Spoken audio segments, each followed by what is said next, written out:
Howdy folks, and welcome back to another painting video. Today I have got the pleasure of bringing you the Guard veterans from the new Kill Team Terror on Devlan box.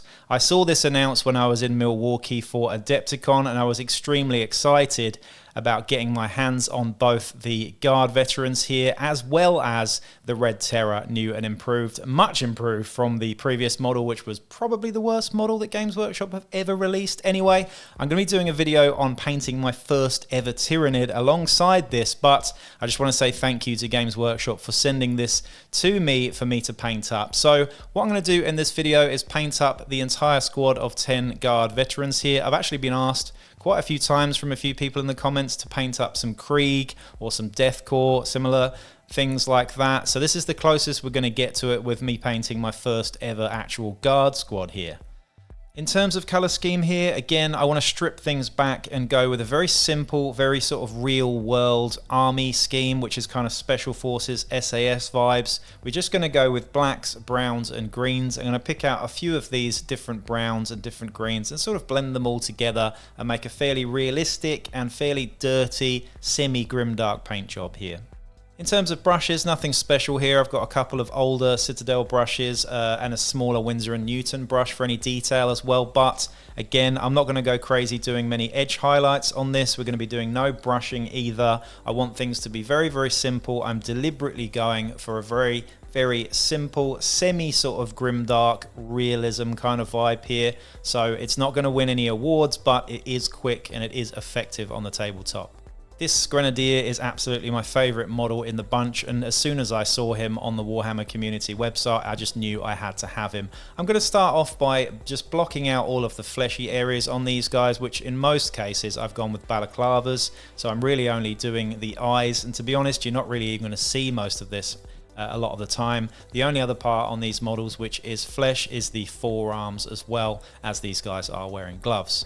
Two thin coats with this flesh color here all over these fleshy areas, the forearms and the eyes and nose on the balaclavas as well. There are a couple of bare heads in here, so just take your time with these and make sure you cover them with two thin layers so that you don't get any sort of blotchiness.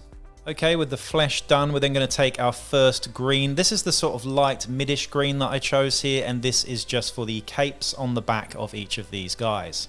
I'm not being too careful here because there are going to be 3 or 4 different greens on these miniatures. I actually kind of want them to blend in a little bit. I want to be deliberately messy, not too clean and tidy, because it's just frankly not my style, and I don't find it too realistic either. From a distance, you never really notice these inconsistencies. For the pouches and any bits of sort of canvas on these miniatures, the backpacks and any of those sort of little holsters around the belt and stuff, I'm going to be using a Sunburst Ochre, which is quite a nice sort of yellowish, warmish, light brown. This is just consistent with what I've seen on images of, say, SAS outfits and whatnot. I'm also going to be doing the gloves in this colour too. Once I've done the pouches and the gloves in that light brown, I'm then going to take my darkest green. This one's quite a cold green actually. I'm going to do any of the sort of like metallic parts that aren't actually metal, the painted metal parts should I say. So the knee pads and the helmets on these guys are all going to be done in this blighted green. Having a slightly colder, darker green next to warmer, more vibrant greens and browns just creates a little bit of sort of temperature difference that I quite like overall. And again, it's consistent with the type of green that you would get on armor plating, say on an army soldier in real world.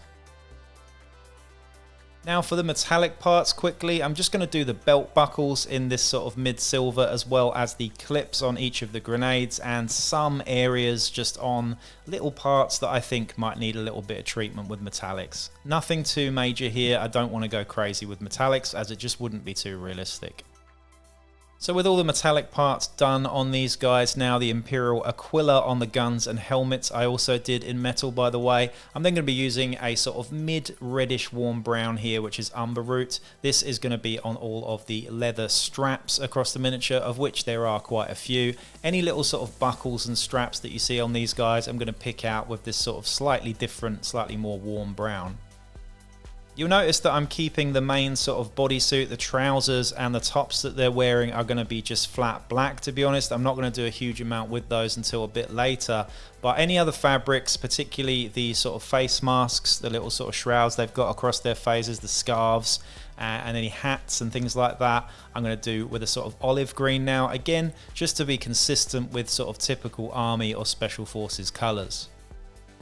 We've done most of the base colours at this point, so I'm going to do the patches on the left shoulder of these guys. Now, I want to kind of lean into Necromunda a little bit because these guys are going to be played in Necromunda, and typically you would find a red and yellow scheme with a spider on the insignia of Necromundan troops, I believe. So I'm going to split the little circle on the shoulder pad in half with some yellow and red detailing here. This is going to pop nicely against an otherwise very, very drab and stripped back scheme.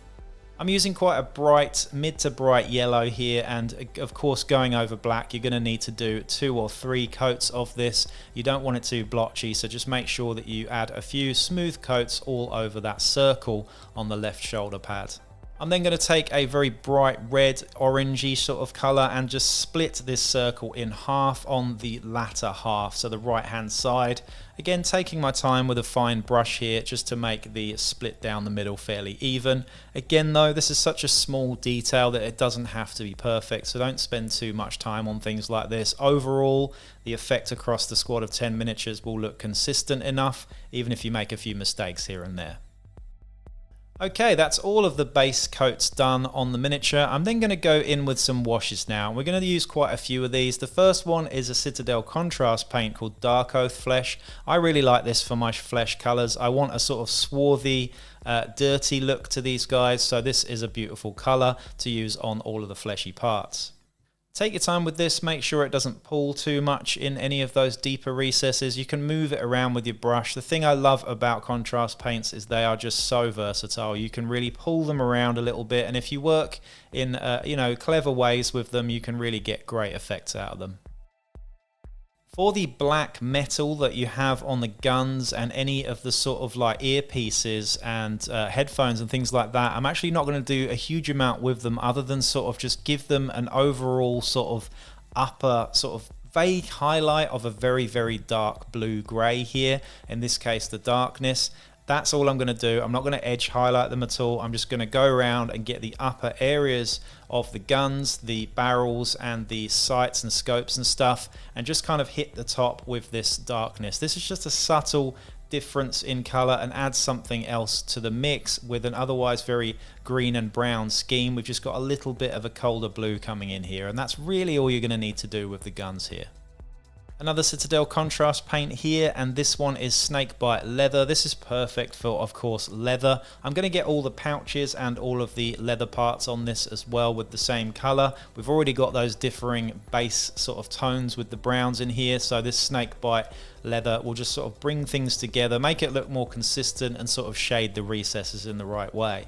My next Citadel contrast paint that I'll be using here is Rattling Grime. I use this for all of the metals on miniatures, generally speaking. I like my metal to look dirty and worn and used. I don't like it looking bright and vibrant. In fact, I don't like my schemes looking bright and vibrant generally, so I always use this for my metals, and I don't even thin it down either. I like it nice and thick and dirty.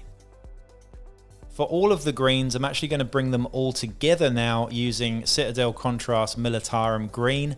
Now this green is slightly colder than some of the greens that we've used on this, and I'm actually going to use this all over the 3 different greens that we've got on the miniature so far. Now you might ask, what's the point in base coating them in different greens first if you're then going to bring them all to a very similar scheme with this Militarum green afterwards? Well, that's kind of the point. I kind of just want things to look very simple and almost blended together a little bit, just with a slight sort of undertone of differing sort of values in temperature, I suppose. But overall, what this is going to do is just shade everything together and just make life a lot easier. It's also just quicker using the same sort of wash or contrast paint across much of the miniature. While that's drying, I'm then going to go in with one of my favourite Citadel paints, which is Corvus Black. Corvus Black, you'll notice I use this on blacks, of course. It is a very, very, very dark sort of turquoise colour, and it's just perfect for just making black look black without actually highlighting it too much. I don't want my black to look grey, and I don't want it to look blue either. This is as far as I'm going to push it, so I'm just going to sort of vaguely highlight again the sort of upper areas on the trousers, as well as the sort of tops that these guys are wearing underneath as well. You might think it wouldn't make a huge amount of difference, but it really does just add a bit of depth to those blacker areas that might look a bit flat otherwise. Going back to the skin now that the flesh wash has dried, I'm just going to go back to the original color and just do some very light highlights on these. I don't want the highlights to be too pushed or too vibrant, so again I'm watering down my paint a little bit on my wet palette here just to make sure that things aren't too strong or blotchy on these guys. I just want to have a very basic highlight on the skin, on the nose bone, particularly the brow, the lips, the chin, and of course the muscles on the forearms too. Going back to the original ochre that I used for the pouches on the backpack and on the front of these miniatures as well, I'm just going to be taking that same color and just going around and highlighting some of the edges of these parts as well. Same thing again for the cloak and any of the greens. In fact, I'm just going back to the original color with a thinned down layer just to get rid of any of the sort of blotchiness that we have from the Militarum green contrast paint. You can see here it looks a bit blotchy on the back of the cape here, so I'm just smoothing it over with the original color just on those uppermost sort of flat highlighted areas. Again, just adding further depth to the greens. Likewise, the original color on the straps is used here, that slightly warmer sort of terracotta brown. I'm now going to be just sort of edge highlighting any of the leather straps and bits of leather on the belt and whatnot across these miniatures. In terms of highlights, that's really as far as I'm going to go. I could push it a bit further, and you could too if you wanted to mix in some paler colors, some ivory into any of those original colors on your wet palette and just take things a bit further. The point in this video though is just to sort of display how I can paint up a group of 10 miniatures very fast in an effective way that looks pretty good on your table and also is pretty realistic to real world sort of special forces. The next step I'm going to do though is darken everything down even further with some Goons Grime enamel wash here. This is an enamel wash, it's not an oil wash, but it acts in the same way. You just got to make sure you shake this bottle a lot first. This is a brownish, dirty sort of wash that has lots of texture in it too. I'm going to use this across the entire model to unify things. We're then going to reduce it using some cotton swabs, or should I say makeup removers later on as well. And this is just going to settle into those deepest recesses, bring everything together and unify it a bit more, and also just add a bit more depth and a bit more grimdark to this overall scheme. Once I've let the Goons Grime sort of sit there for about 10 to 15 minutes, it's still drying a little bit, but I'm then going to go in and wick off some of the excess moisture with these eyeshadow applicators, which you can get off Temu for very cheap. I got 300 of these, I think, for about $5, and they are fantastic. They're much better than a cotton bud because they don't leave any residue or fluff behind. These are a smooth sort of soft spongy tip, and they're just fantastic for this. However, do be careful, don't be too abrasive and drag these across or press in too much, because you will start removing the paint underneath, particularly if you haven't varnished it.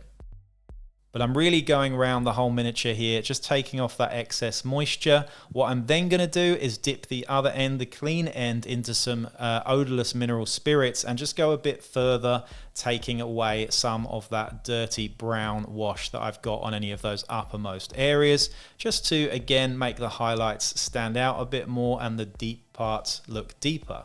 With the enamel wash drying and curing, this usually takes overnight, by the way. I'm then going to go in with some texture paste from Citadel. This one I think is Martian Iron Crust. And we're going to go over the entire base just to add a bit of definition and again make this look like they are in a real world sort of desert muddy sort of vibe. Unfortunately, my camera died at the end there, so you didn't get to see me do the bases, but I do the same base scheme across most of the miniatures that I've done in the recent few months. So do go and check out my other videos if you want to see how I do my bases, but it involves lots of pigment powders.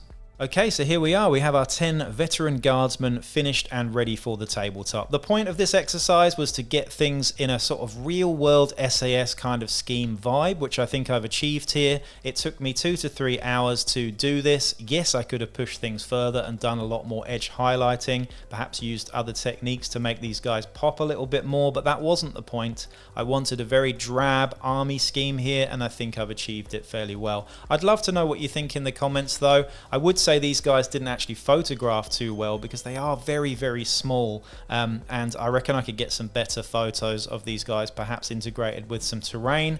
Perhaps when I paint up the Red Terror, which I'm really excited about painting up, I can do some little dioramas and get some better photos of these guys. And of course, I'll be using these in my Necromunda campaign soon as well, so you might see some pictures up in the Discord, so stay tuned for that too. I hope you enjoyed this video anyway. Any questions down below, please do fire away. I'm always happy to answer any questions, and again, please do join the Discord if you want to be part of the discussion, find out about competitions coming up, and just join the Wellywood community overall. I hope you enjoyed this one. I'll be back with the Red Terror real soon. Peace out.